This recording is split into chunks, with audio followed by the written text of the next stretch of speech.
last night had to be probably the most impressive performance of the season for sure. I mean, really, maybe in the NBA. Paul was on the floor playing with him, and you were on the sideline watching him. Tyrese drops a 50 bomb. Just kind of take me through, like, where does that rank up there with some of the ones you've seen on the coaching sideline? It's up there. It's up there primarily because I didn't even really realize that. It usually happens though a little bit. Like I didn't really realize. I look up and I don't really look up there that much. I look up and I saw 45, and I went to Bobby Jackson. I said he's got 45 points. I said the same thing, though. It's crazy. I think I heard you say that because I looked at the same time and I'm like, dang, he really got 40 right now. And there's like 10 minutes left in the game. So I knew he was finna go 50 for sure. What did they have at halftime? Did they both him and Joel both had like 26 or 28 or something, or high 20s, mid 20s? I did think it at halftime. I said those guys both ought to get 40 tonight. Just kind of in passing, I was thinking because I think they were like 28 and 29 maybe or something, and they almost both did, I guess. Yeah, that's tough. It's tough. It was awesome. They combined for 87 points. Like, what's it like having these two go out? And we know Joel's a superstar, and seeing the emergence of Tyrese, and now he goes for a 50-point game. You saw him even in Toronto when he dropped 44, the playoff game 1 where he drops, 39. Yep. I feel like people in Philly thought, okay, he's ready to take that leap. He just needed that opportunity. And from day one, you were vocal coming in saying, we're going to get Tyrese involved more in the pick and roll. We're going to make him more effective in terms of a playmaker. It seems like you already knew coming in, like, he's going to be one of the focal points of this offense. Well, when I saw him play against us, he was 39, 44, whatever. All those are pretty focal right there, right?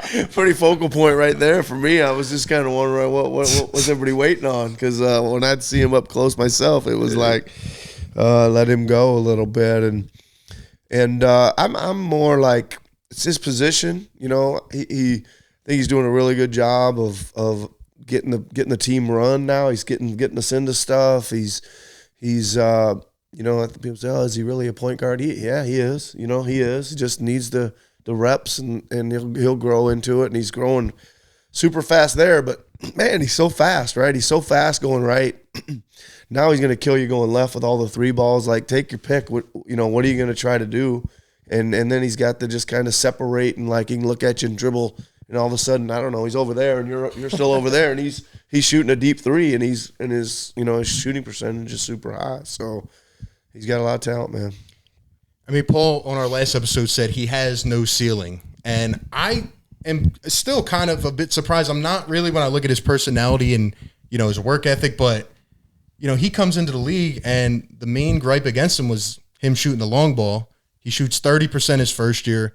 Then he goes to 42.7%, 43.4%, and now he's, you know, shooting above 43% already this year. He's in the 50, 40, 90 club already.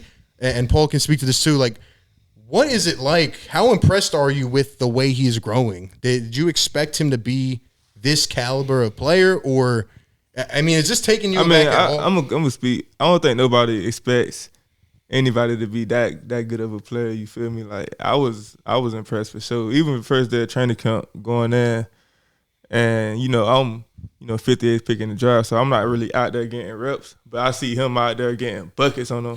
And I'm like, dang, like, he tough for real. So I've been seeing it since day one. But to go out and be dropping 50, I mean, I knew he was capable. That's a big step forward. That is a big step forward. He dropped 39. He dropped 39 one game. Against us. That was the playoff game. That was against us. Nah, that was like, that was rookie season. Yeah. Like, against the Nuggets? Against the Nuggets. It was like 8 games in, and everybody was gone for COVID.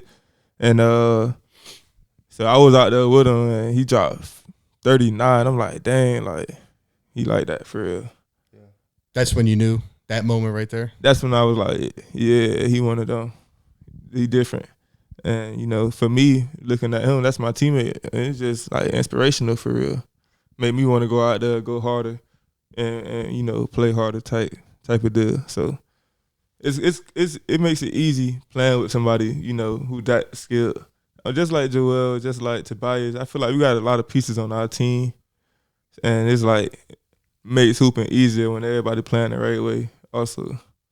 Yeah, I agree. And I think Nick instills that confidence within the team system. I think when you look at this team right now, even Joel, he's averaging 30 plus again, 6 assists per game, 12 rebounds. Like, you really prioritize the little things, even 2 blocks a game.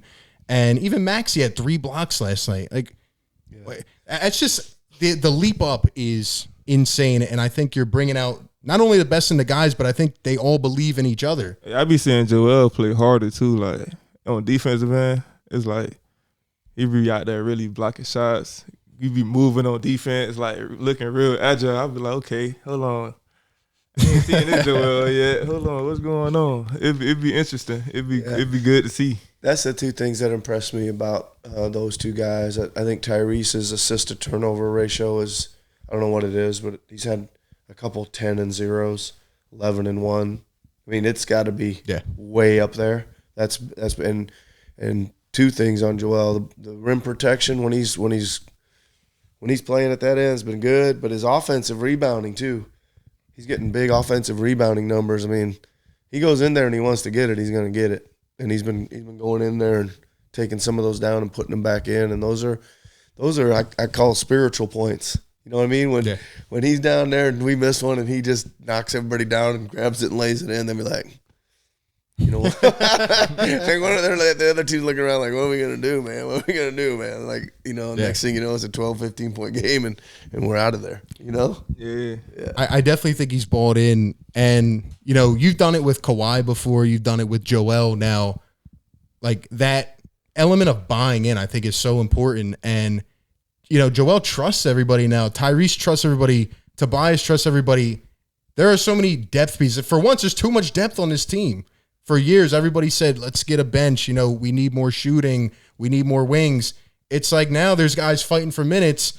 Like, how did you bring this to life, this system of everybody just kind of buying in, but more so, just having all these guys, like, playing some type of role? Where's your system of, like, coming in and, like, getting the star to buy in, and then the supporting cast in their own role? Well, I think that, first of all, we've talked about some of the pieces and all this stuff too, but our guys coming off the bench, and I made a point to mention this last night after the game.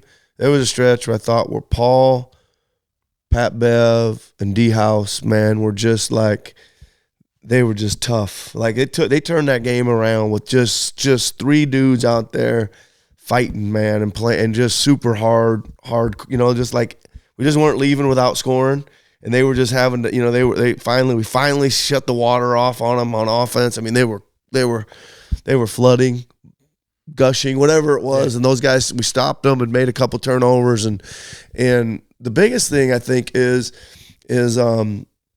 most of our guys that are coming off the bench just play hard as hell. You know what I mean? They're tough. They're dogs. They play hard as hell, and that's like another wave of things. The team saying, "Oh, finally they're breaking their bench guys in, and they get hit hard by them." That to me is like that's awesome. Again, it's a spiritual part of, they think there's going to be a let up, and then it maybe goes up a notch or two with our just effort and energy level, and it's just been good.